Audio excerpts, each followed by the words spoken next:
The Galactic Census Bureau occupied an unassuming ring around the fourth moon of Silith Prime. From afar it appeared serene, a cluster of metallic domes orbiting in perfect synchronicity, humming with data streams and interstellar bureaucracy. Within, however, the quiet hum of servers masked an undercurrent of confusion. An anomaly had arisen, one that hadn't happened in over 300 galactic cycles, and it came from the unlikeliest place, Earth. The first to notice it was Archivist Relay, an insectoid analyst with a talent for spotting patterns. For 37 cycles, she had cataloged species classifications from aquatic fungal empires to silicon-based herd intelligences. Her work was precise, methodical, and entirely without incident, until she saw the human file. Her large compound eyes twitched involuntarily as she scrolled through the dual classifications listed in the official Concord database. Species, Homo sapiens. Primary classification, unarmed civilian. Secondary classification, apex class. Predatory organism, red level threat. She rechecked the tags. Then she blinked. Slowly, her antennae stiffened with suspicion. Never in the Bureau's existence had a species received both classifications. According to every known cultural, biological, and ethical framework in the Concord, the two labels were mutually exclusive. A civilian, by definition, was not a threat, and yet humans had been labeled as both. Peaceful and predatory, defenseless and lethal. Rel summoned the verification panel, which appeared in mid-air with a soft chime. The system had tagged Earth for permission for review 5 cycles ago, but no one followed up. At the time, the humans were still new to interstellar politics. Loud, impulsive, mostly ignored. But now they had trading partners, defense pacts, and had recently secured observer status on the Galactic Council. This was no longer an oddity to be dismissed. It was a potential security risk. She forwarded the file to her department head, who in turn passed it up to the Field Investigations Division. Within 3 rotations, a task force was formed, 1 sociocultural analyst, 1 xenopsychologist, 1 defensive tactician, and a floating cognition unit programmed in cross-species diplomacy. They were assigned a direct mission: travel to Earth, assess the nature of the human species, and determine whether the classification discrepancy was a data error, cultural misunderstanding, or something far more dangerous. The journey took 6 standard days. The investigative vessel, a compact but sleek courier-class ship, slipped into Earth's orbit during the blue dusk of a North American autumn. Clouds draped over the curvature of the planet like pale ribbons, and the lights of sprawling cities blinked up from below, flickering like some ancient, coded language. On board, the leader of the group, Zoltran, a reptilian tactician from the cold deserts of Glython, reviewed the footage submitted by diplomatic drones during past Earth visits. He watched a compilation of human behavior. A man helping a stranger who'd collapsed, a woman breaking up a fight between youths, a child rescuing a puppy from a flood. These were not predators, at least not the kind he was used to. Still, he couldn't ignore the other footage, grainy clips from Earth's war archives. Men and women charging into battle with reckless abandon, primitive tools delivering destruction, a woman piloting an aircraft with a calm expression as flames swallowed the horizon. And then there was that unsettling clip of a man in a kitchen who, with only a frying pan, incapacitated 3 armed intruders. The footage ended with the intruders groaning on the floor while the man flipped an egg without breaking focus. Xoltran didn't understand this planet. Neither did Liari, the sociocultural analyst assigned to the team. She was of the Ozeal race, delicate, 6-fingered, with silver butyl skin that shimmered under fluorescent light. Her people had no concept of predation. On Ozeal, conflicts were resolved with harmonics and scent. The idea that a being could cradle a child one moment and fire a weapon the next was unthinkable. To her, humans seemed unstable. The team touched down in a rural location far from the bustling noise of Earth's metropolises. The selected site was a small town called Halewood in the Oregon region, an area deemed safe, calm, and representative of average human life. The local government, briefed in advance, had arranged for the team to stay with a volunteer. Emma Clark, age 68, retired educator, single-occupant residence. Her home was a modest wooden structure nestled among pine trees, with a sloping yard covered in golden leaves. As the vessel lowered gently onto her driveway, Emma stepped outside in a wool cardigan, holding a mug of tea, and waved like she'd been expecting long-lost friends. She showed no fear, no hesitation, just warmth in her smile and curiosity in her eyes. When the ramp descended and Zoltran emerged, she squinted, chuckled, and said, "Well, aren't you tall? Come on inside, I baked something." The interior of the house was equally disarming. The walls were lined with bookshelves. A cat napped on a windowsill. The scent of cinnamon lingered in the air. Emma offered each team member a place to sit, poured hot drinks, and handed out cookies shaped like stars. Even the floating cognition unit hovered slightly lower, as though the atmosphere itself demanded calm. As Emma chattered about her garden and the crows that visited each morning, Rel's data sensors began to spike, not with hostility, but with something stranger, contradiction. The woman's biosigns were relaxed, yet her muscle memory, scanned passively through movement analysis, indicated decades of precise physical coordination. She carried herself not with fragility, but with deliberate control. At one point, a cup slipped from Liari's hand. Before the analyst could react, Emma had already moved. Her hand shot out, catching the cup midair before it could spill. The speed, the accuracy, it was unnatural, not suspicious, not dangerous, just too efficient for someone supposedly in her twilight years. Later that evening, as the team ran their diagnostic scans from the ship, Rel remarked quietly, "She's not what she seems." Zoltran turned his heavy gaze to her. "What do you mean?" "She's kind, gentle, and statistically unarmed," Rel replied. "But her threat profile is above baseline. Her reaction time is faster than most trained personnel in the Galactic Defense Corps.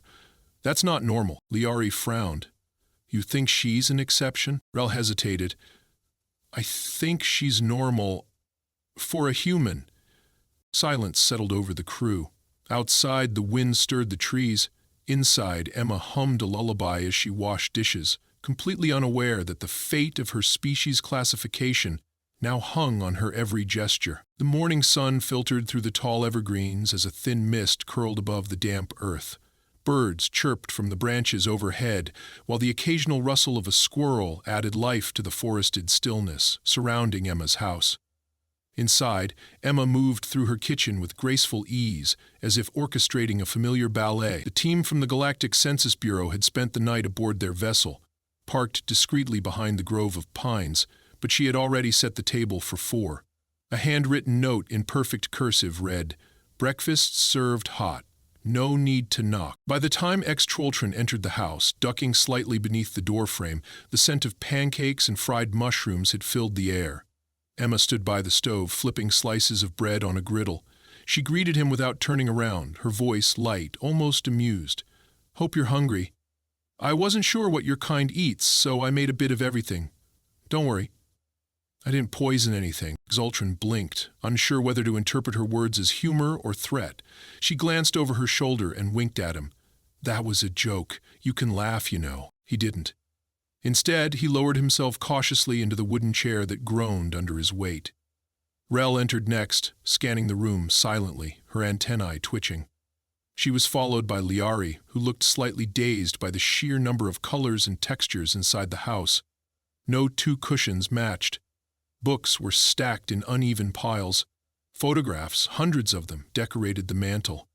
Children, adults, faces frozen in time. Emma poured orange juice into mismatched glasses and passed them around as if the team were old friends visiting for a weekend retreat. Breakfast began quietly. Emma talked, asked questions, shared stories. She described the raccoon that had stolen her wind chimes last spring and the time she'd gotten stuck in a tree rescuing her cat. Liari listened with careful curiosity, occasionally jotting notes onto her transparent datapad. Rel remained mostly still, her compound eyes darting from object to object, as if cataloging everything. Zoltran stared at the food, unsure what to touch. Emma noticed and leaned forward. "Pancake?" she offered gently. He nodded once. With surprising speed, she flipped a pancake onto his plate and poured syrup in a neat spiral. Then, without prompting, she turned and called out to someone who wasn't there. "Jarvis, get down!" Startled, the entire team looked around. A large orange tabby cat had just leapt onto the counter. Emma scooped him up with one hand, murmured something inaudible, and set him gently on the floor. "He knows he's not supposed to be up there," she said, more to herself than to the team. Zoltran watched her closely. Her movements were fluid, almost instinctual. There was no wasted energy, no hesitation in her motions. Everything she did had a rhythm to it, a deliberate purpose cloaked beneath an unassuming exterior. After breakfast, she insisted they join her in the garden. "I talk better with my hands dirty," she said, tugging on a pair of faded gloves. She handed each of them a small tool. Rel received a pruning hook, Liari got a tiny spade, and Zoltran was given a watering can that looked comically small in his clawed grip. Emma showed them how to gently loosen the soil around the roots, where to clip the dead heads, and how to talk softly so the plants wouldn't feel startled. Rel followed instructions meticulously, noting the plant names and their apparent medicinal properties. Liari knelt awkwardly in the damp soil, fascinated by the way Emma whispered encouragements to sprouting beans. Zoltran stood still for several minutes before he poured water onto a tomato plant with such care that the droplets barely disturbed the soil. For nearly 2 hours, the garden filled with quiet murmurs and the soft snip of clippers.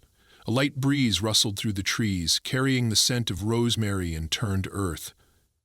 Emma talked about the soil needing time to recover, about how certain things only grew if you trusted them enough. It was hard to tell if she meant the garden or something else. By midday, the team had returned to their vessel to begin compiling data.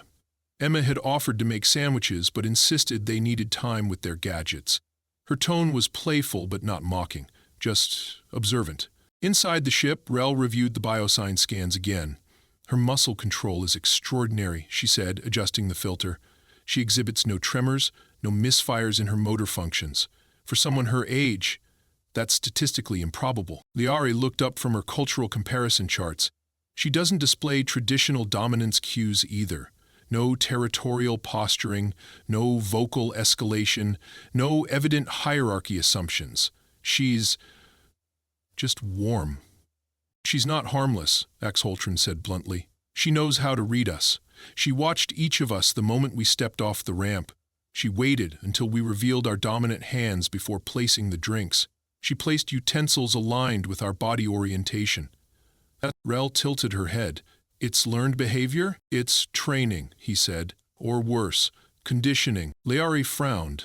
"She's a retired teacher. Perhaps that's simply how humans manage groups, by assessing and adapting." Axholtron didn't answer. Instead, he pulled up one of the planetary registry profiles. "This woman has no military record, no criminal offenses, no flagged psychological anomalies. And yet, she has a higher situational awareness rating than most Concord field agents."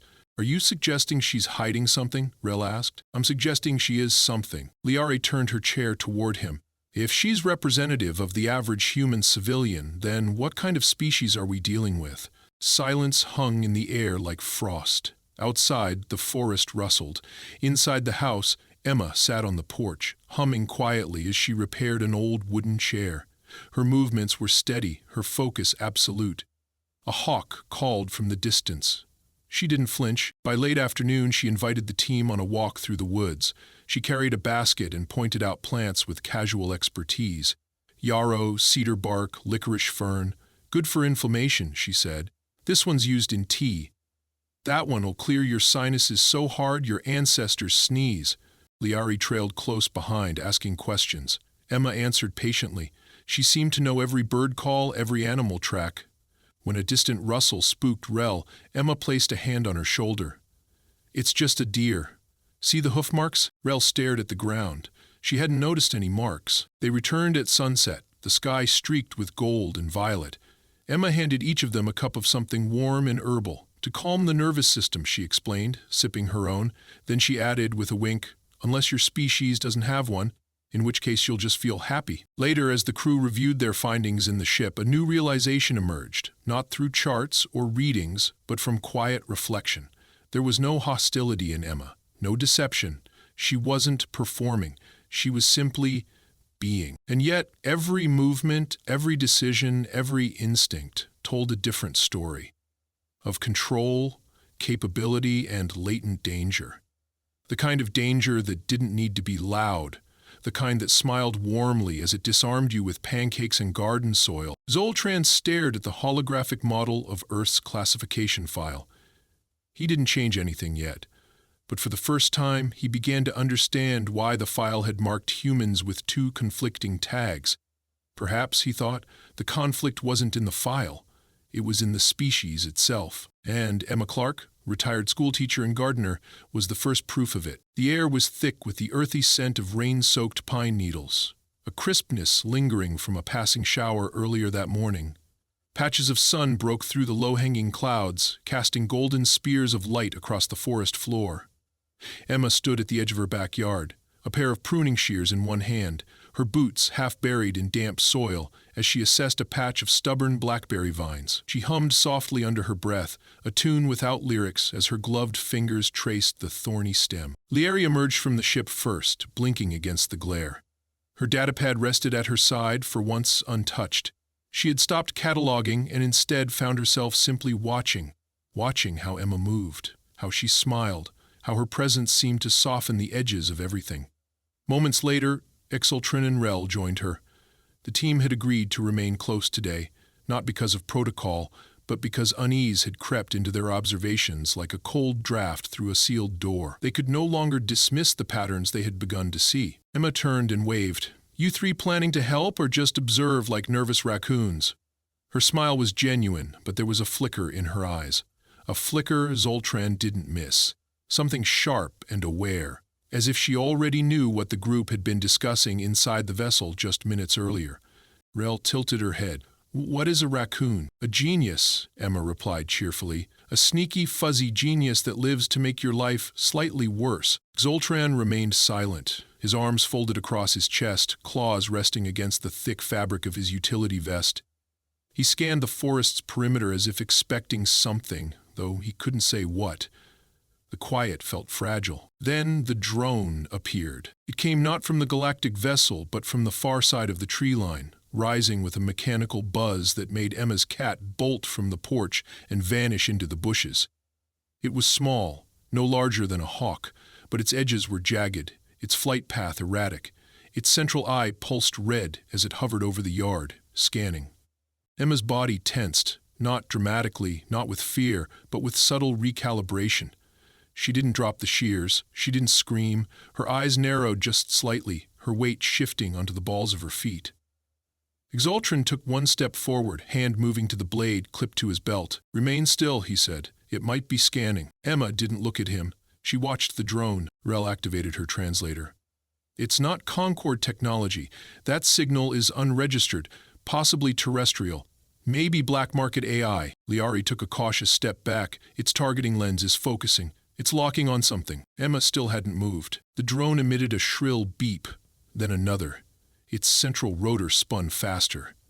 With no warning, it darted downward in a jagged, aggressive arc, targeting the small garden table beside Emma. A bolt of crackling energy fired from its undercarriage, splintering the table and sending shards of wood flying across the lawn. The strike was not fatal. It was a warning shot, a declaration. Emma reacted. Her hand moved faster than any of them could track. One moment she stood beside the blackberry vines, the next she was sprinting toward the drone, dropping the shears mid-run and snatching the upturned wooden rake from the ground. Her feet moved with a predator's grace. Quiet, explosive, unyielding. The drone veered upward, recalibrating. It didn't matter. Emma leapt, pivoted midair, and swung the rake like a spear. The wooden shaft slammed into the drone's core, sending sparks in every direction. The force of the impact cracked the drone open with a sharp metallic shriek. The machine spiraled wildly, crashed against a pine trunk, and dropped to the ground, twitching in a haze of smoke and ruptured wires. Silence returned to the yard, thick and stifling. Emma stood above the wreckage, her chest rising and falling slowly. She hadn't broken a sweat. Her eyes scanned the remains for a moment, then she turned and looked directly at Joltrin. "You knew that wasn't one of yours," she said. Her voice wasn't accusing. It wasn't even angry. It was level, cold, calculated. Zoltran hesitated. "We weren't aware of any local hostiles." "Then you don't know as much about this world as you think." She walked past them without another word, brushing leaves from her sleeve. Her hand reached for the garden hose as if nothing had happened. She sprayed a patch of dirt by the porch steps where the drone's bolt had scorched the earth. The steam hissed upward. Laurie stared, her voice barely above a whisper. She didn't hesitate. "No," Rel said. She responded before it even finished charging. She read its aggression curve faster than I could process it. Exhaustion knelt by the wreckage. He examined the shattered remains, noting the density of the impact, the angle of attack. She didn't just react, she predicted.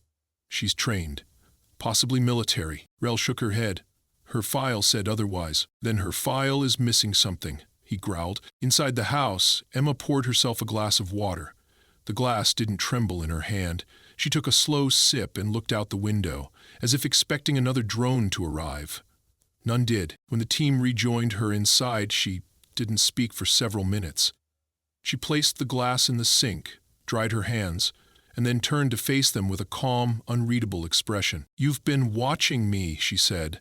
"Not just observing, studying, measuring. You're not here to make friends." Liari tried to respond, but Emma raised a hand. "Don't. I've had enough students lie to me over the years to know when someone's about to." Her tone was still soft, but the warmth had drained from her voice. "So let's make something clear. I don't know who sent that drone, but I've lived long enough to know when something doesn't belong. Just like you knew the moment you saw me." Zoltran straightened his posture. "We were dispatched due to a classification inconsistency." She smiled faintly. "Ah, so I'm an inconsistency now." "No," Ral said, stepping forward. "Your proof." Emma raised an eyebrow. "Of what?" "That your kind can be both," Rel replied. "Peaceful and deadly, gentle and lethal, in the same moment, without contradiction." Emma didn't answer immediately. She looked down at her hands, turning them slowly, palms up, then down. "I was a teacher," she said at last. "Not because I couldn't do other things, but because that's what the world needed from me. Doesn't mean I forgot the rest." Liari's voice was cautious. "The rest of what?" Emma looked up, her eyes steady. "How to survive." She stepped past them and opened the front door, the cool breeze sweeping in like punctuation to her words. "You want to understand humans? Don't just look at what we build or destroy. Look at what we become when we're forced to choose." Zoltran met her gaze. "And what do you become?" Emma didn't blink. "Whatever we have to." She let the screen door creak shut behind her and walked down the steps into the grass, where the sun was beginning to set again. The light caught the tips of the trees, setting them ablaze in amber and fire. She didn't look back. Inside, the team stood in silence. Outside, a civilian pulled her gloves back on and returned to her garden, her boots damp with soil and ash. The predator had vanished again, replaced by the gardener, the teacher, the smiling woman with the kind eyes. But now the team had seen her, seen it, and they would never look at a human the same way again. The light inside the vessel had dimmed to accommodate the crew's rising cognitive strain. Screens flickered with streams of data as the onboard systems attempted to adjust to the rapidly escalating complexity of the Earth profile. For hours, Rel had worked in silence, her digits tapping at the holographic interface, tracing pathways of buried intelligence. She no longer scanned for inconsistencies, she hunted for patterns. Behind her, Liari stood near the projection table, arms folded, a faint crease between her silver brows. Her eyes no longer held wonder, they held concern. Zoltran sat alone, separated from the soft hum of analysis. He watched the faint outlines of the trees through the vessel's viewport, his breath slow and shallow. His instincts, honed across hundreds of campaigns and countless hostile encounters, buzzed with uneasy confirmation. He had seen Emma's reflexes, her gaze, her restraint. She didn't just act with skill, she acted with inherited violence wrapped in choice. That disturbed him more than any predator he had faced. Rel broke the silence with a clipped report. "I accessed declassified war documentation stored in Earth's global networks. Military conflicts, civil uprisings, psychological experiments. Simulation training modules. I filtered by civilian participants." Liari turned toward her. "Why civilians?" "Because Emma was never military," Rel replied, "and yet she behaved as if she'd been forged in combat." She swept her hand through the interface, casting hundreds of archived visuals into the room. Videos, reports, tactical breakdowns, images of school teachers evacuating students under fire, shopkeepers disarming attackers with bare hands, grandparents shielding children while launching improvised counterattacks. In one looped clip, a teenage girl rammed a truck into a barricade to rescue strangers under siege. Rilla zoomed into a dossier tagged 2003 Civic Resilience Simulation Study. A small town had been subjected to a controlled blackout, food shortage, and communication failure. The subjects, unaware of the simulation, reorganized their infrastructure within days. A woman, former librarian, emerged as a de facto leader. No prior training, no prior violence. Just necessity. Lieri moved closer. These aren't anomalies. They're reactions. Rel nodded. Human society doesn't just endure chaos, it adapts into something else. There's no line between civilian and combatant.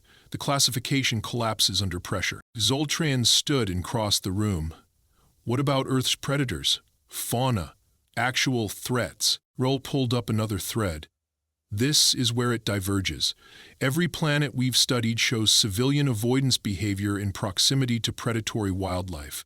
On Earth, there's a spectrum. In some cases, civilians hunt apex predators recreationally. In others, they raise them, domesticate them. There's no standardized response. Only adaptation. Zoltran narrowed his eyes. And Emma? Rel activated a profile image.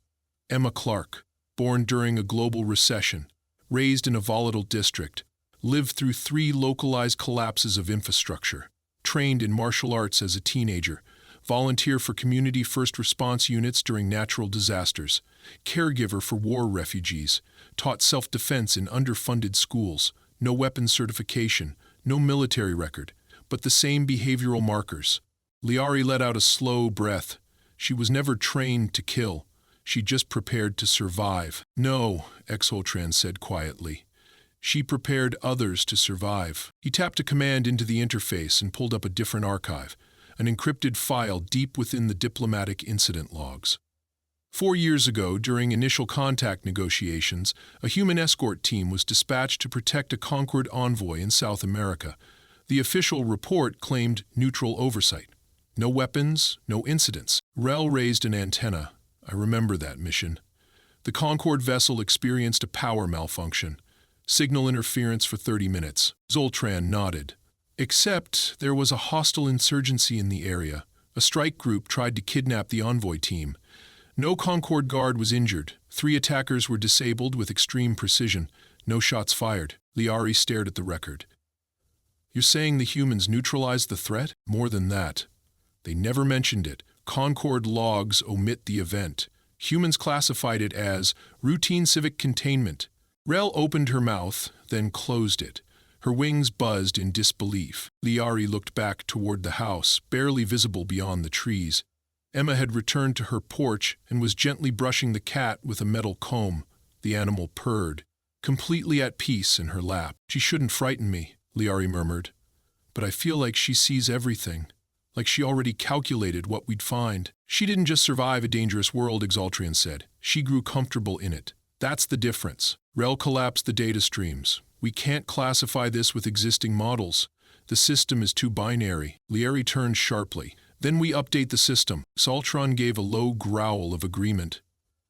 The Concord Council needs to see this. But we have to show more than data. We have to show why it matters. Rel paused, then added softly, We need to provoke it. Liari shook her head instantly. Absolutely not. She hasn't harmed us. There's no justification for provocation. She already knows we're analyzing her, Rel said. The drone was a coincidence. Or maybe not. But either way, we've already entered the threshold of mutual awareness. She's testing us as much as we're testing her, Zoltran muttered. And she's winning. Outside, Emma looked toward the ship for a long moment. Her gaze pierced the hull as though she could see the exact position of each crew member inside. Then she gave the cat a final stroke, stood up, and walked back into the house. Inside the vessel, Rel updated the classification draft. Species, Homo sapiens. Status, volatile, dual-class subcategories. Adaptive civilians, potential for high-order pacifism. Latent predators, instinctive threat response. Behavioral note. Individuals may switch between subcategories based on internal ethical reasoning and external stimuli. No visible warning signs. She submitted the draft to the diplomatic relay satellite hovering just beyond the moon's orbit. It would reach the Concord Council within 2 rotations. Liari stared at the submission line as it blinked green. I'm not afraid of her, she whispered. I'm afraid we'll misunderstand her. Too late for that, Zoltran replied. And outside, unseen, Emma stood at her window, watching the light fade across the distant clouds. Her eyes were calm, but her hand rested quietly on the locked drawer beneath the bookshelf, where the old leather bag waited, untouched for years, yet packed with everything she might one day need again, just in case. The rain arrived during the night. A slow, whispering curtain of water fell through the pine trees, drumming gently on Emma's roof and painting the windows with glistening streaks. By dawn, the garden was soaked, the soil dark and fragrant. Clouds clung low over the hills, and the air had that peculiar silence that followed after long contemplation, as if the land itself was holding its breath. Inside the vessel, the team stood before the final holographic feed as the Concord Council materialized in fragments across the air. Dozens of faces flickered into place, furred, scaled, luminous, or armored in natural plating. The Council's high chamber, located in the crystalline fortress orbiting Delvaxis Prime, loomed behind them like a cathedral of stars. Councilor Genix of the Aryan Axis was the first to speak, his serpentine voice smooth but sharp. "Your transmission has been received. We have reviewed your proposed reclassification for Homo sapiens." Rel nodded once. "We've provided documentation and real-time evidence. There is no error in our assessment. The species exhibits dual-state behavior under standard conditions." Councilor Mira of the Luthen Harmony leaned forward. Her face was soft and luminescent, but her tone held a quiet edge. "Are we to believe that any human, without training, without provocation, may become lethal simply by necessity?" "Yes," Exultron replied, "and more dangerously with intention." A murmur passed through the council feed. Councilor Da Hun, whose civilization had outlawed violence for over a millennium, tilted his head. "And yet you remain unharmed." Lieri stepped forward. "We are not submitting this classification out of fear. We are submitting it out of respect." More murmurs, deeper now. The council had seen fear before. They had heard pleas for sanctions, embargoes, and even species quarantines. But what stood before them now was not an alert. It was a recommendation for philosophical revision. Rel raised her hand and summoned the final visual aid, a still image of Emma crouched in the garden, holding a trowel. Her expression was peaceful. Beside her sat the cat, paw raised, eyes half closed. "This is what a predator looks like," Rel said. "Not because she acts as one in each moment, but because the potential never leaves her. She is not merely surviving, she is choosing." Silence settled like frost. Genix folded his translucent wings. "Very well. The Council accepts the amendment. Homo sapiens will be designated as a dual-class species. All future diplomatic and security interactions shall follow the new protocols." Liari bowed her head. "Thank you, Counselor." As the feed faded, the ship's interior lights brightened slightly. No one moved for several moments. It wasn't relief they felt, it was weight. The weight of understanding something that could not be unseen. By midday, the rain had lifted. Emma stood in the yard wearing a patched raincoat and rubber boots. She was digging around the base of a cherry tree, loosening soil. Her cat sat on a dry stone nearby, tail curled over its paws, blinking at the sky. Rel approached first. She did not speak immediately. Instead, she watched Emma work for a full minute before stepping closer. "We submitted the report," Rel said. Emma didn't look up. "I figured." The council accepted the new classification. "That was fast." She kept digging. "What's the verdict? Dangerous? Useful? Containable?" "Dual class," Rel said simply. "You are the only known species that qualifies. You exist as both potential threat and potential ally without contradiction." Emma straightened and leaned on the shovel. Her expression was unreadable. "It's not something we're proud of, but it's something we carry." "I believe that," Rel said. Zoltran joined them next. His massive form cast a long shadow across the wet grass. He studied Emma in silence before he finally asked, "Why do your people hide it?" Emma raised an eyebrow. "You think we hide it?" He nodded once. She sighed. "We don't hide it. We control it. We lock it in rooms inside ourselves and hope to never open the door. But the truth is, we never throw away the key." Lieri approached from the edge of the yard, her datapad now deactivated and stored. Her hands were empty, her voice softer than usual. Then, "You are more dangerous than we imagined." Emma gave a sad smile. "Maybe. But we're also more loyal, more selfless. We don't become predators for pleasure. We do it for protection, for justice, for others." She looked down at her gloved hands. You saw a glimpse. But that's not the whole story. The thing about humans is we carry our darkness right next to our light. That's what makes us whole. We aren't one or the other. We're both. And we choose, every day, which one steps forward. Zoltran studied her face. He had seen warriors who glorified violence, zealots who disguised aggression as duty. But Emma bore no pride in her skill. She bore burden. That distinction, he realized, was what made her human. "We'll depart in the morning," Rel said. "There is nothing more to observe." Emma nodded and returned to her task. "Leave the shovels. I have more planting to do." That night, the team dined with her for the last time. No one spoke of the drone, or the council, or the data streams that now pulsed through the stars. They spoke of the stars themselves, how each species saw constellations differently, how dreams translated imperfectly across language. Emma laughed easily, and her stories filled the room like music. When the fire grew low, and the cat climbed into Zoltran's lap uninvited, Emma watched with a private grin. Just before parting, she handed each of them a sealed envelope. "Don't open it now," she said. "Open it when you're far from here. When you're ready to understand." She didn't walk them to the ship.